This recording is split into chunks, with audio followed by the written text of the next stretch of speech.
Shane and Michael have been mates for 33 years. They've done a lot together, including losing their hair.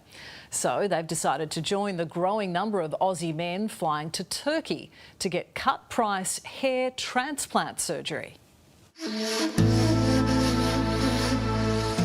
Oh, Fran, you've changed a bit in the last 33 years. Here. Good luck. See you, mate. See you, Pride Tuck. Surreal. Like, I never thought that we'd be doing this together. And then when I got it done and I saw myself, I was like, I want to help other people do this. For people who are going overseas to have cosmetic surgery, they're taking a big gamble.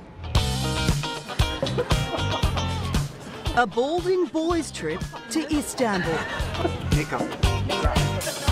Shane and Michael have been best mates since they were 5 years old in Adelaide.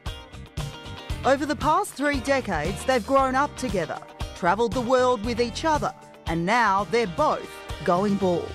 Heading south, both sides, hair receding. Yeah, it turns aside. Best friends. Yes. That's where we're moving. So they decided to do something about it. Obviously covered a lot in those 33 years, and I guess, now about what we're about to go through is just the icing on the cake. Yeah. 38-year-old Shane and 37-year-old Michael are in Turkey to get hair transplants. It's probably been a couple of years I've been thinking about it. It definitely hits your pride and ego a bit. Enter David Allen from Asthetica. I want to be the hair transplant king of Australia. 7 years ago, David also made a hairless journey to Istanbul. My experience wasn't exactly stellar. I asked so many questions, and what I wasn't banking on was the fact that you just get told blatant lies. Turns out that it was a children's cancer hospital and they were renting a room in the back of it, and my price was meant to be fixed, and it was another $1,000 US.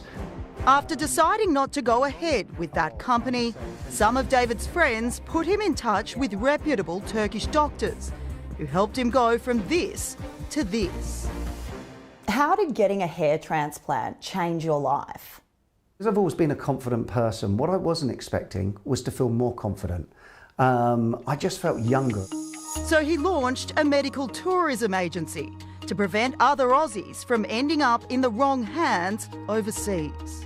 Oh, we're helping hundreds of Aussies every year. We saw David's journey as well from Asthetica, and he got great results as well from his before and after, so I guess that kind of makes you feel a bit more confident going into it. Why did you choose to do this in Turkey instead of Australia? You can get away, see a new culture.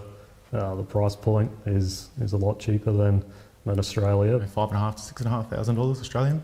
Here? Yeah. Whereas back home, I think you're looking at probably 30,000 upwards. But there are risks if you don't do all your homework.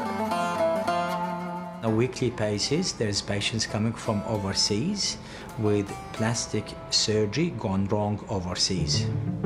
Dr. Laith Barnooty is a Sydney plastic surgeon who says there's a reason procedures are cheaper overseas. There's much more regulation in a Western country and guidelines, not comparing apple to apple. There's many risks. One of them is infection. Second one is you will end up having suboptimal result. A third one that you will have a depleted donor site. Dr. Barnooty says Turkey hair transplants are also often done by nurses and technicians, not doctors. They don't know the person who's going to operate on them. They don't know the law of the country. They're quite right to warn against people coming directly to Turkey. The risks of actually ruining your hair and how you look and affecting your confidence are very high. How are you both feeling ahead of the procedure? A little bit nervous about the process. I think I'll be more comfortable when I get into the hospital and I see the facilities, meet the doctor, have the consult. Yeah, I guess it's kind of really sunk in now, because up to now it was a bit of a running joke. 2 days later, the hunt for hair began. Showtime. After the paperwork, a consultation with the doctor to pick a new hairline. Oh, look, it's just really the receding hairline I'm trying to fix. So I still want a natural look. The doctor jotting down some important details. I need to write your name on your forehead. Just in case I lose him. Then it was time for an anaesthetic and for hairs to be harvested from the back of their heads. How many hairs are Shane and Michael getting? Shane is getting 2,500 grafts and Michael is getting 3,200. Dr. Ilgar Zainalov says he's performed this procedure 1,000 times. I think last 2 years has been increasing. Like a lot of Australian patients came to Istanbul for hair transplantation. He says there's an art to creating a natural-looking hairline. We don't want a straight line, we don't want it to be too symmetrical, we don't want it to be too low. Incisions are made by the doctor and the hair grafts transplanted to their new homes. The hard part's over for Shane and Michael, and now the waiting game begins. Their scalps will heal over the next few weeks. Then there'll be an ugly duckling phase as the new hair falls out. And in 6 to 12 months, they'll say goodbye to going bald and hello to a full head of hair.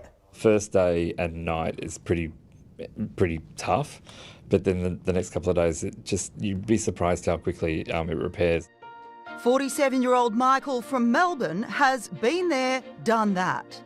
I'd had a particularly traumatic accident 10 years ago, a traumatic brain injury, and I was like, it started to proceed during COVID, and my doctor thought it might have been stress, and I was like, oh God, not out of everything, like not my hair. So he travelled to Turkey with Asthetica 2 years ago and never looked back. It's changed my life infinitely. I walk out of the house and I feel confident. You know, I look in the mirror and I feel confident. How was it? Easy process, no pain. Oh, look, I'm not going to sugarcoat it. Small little bits and pieces along the way, normal, but apart from that, tickety-boo. Boys' trip to Turkey for hair transplant, success? 100%. Get around the lads back home, get onto it. Wow. And the treatment has become so popular that those flights to Istanbul are now being called Turkish hairlines. Of course, take the advice, do your homework before jumping on board.